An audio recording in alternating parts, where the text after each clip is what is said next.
Hi dear friends, ఇవాళ భర్వా పట్ల ఎలా వండుతారో చెప్తానండి. పొట్టలు చక్కగా నీట్గా కడుక్కున్న తర్వాత ఇలాగా చాకుతో గంటు పెట్టుకున్న తర్వాత దానిలోని ఒక చిన్న స్పూన్తో లోన్ స్టఫ్ అంతా కూడా చక్కగా నీట్గా తీసుకోవాలండి.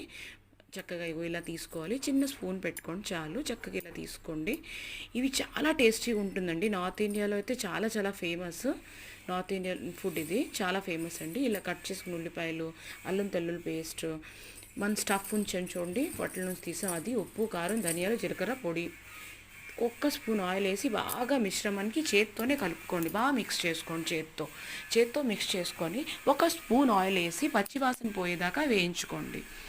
పచ్చివాసన పోయేదాకా వేయించుకోండి. 2-3 మినిట్స్, అంతకంటే ఎక్కువ అక్కర్లేదండి. ఇగోండి, ఇప్పుడు మళ్ళీ దీనికి ఇలాగా స్టఫ్ చేసుకోవాలి. పటల్స్లో ఈ మసాలాకి స్టఫ్ చేసుకున్న తర్వాత ఇగోండి ఇలాగా చాలా టేస్టీగా ఉంటుందండి. ఒక్కసారి ట్రై చేసి చూడండి.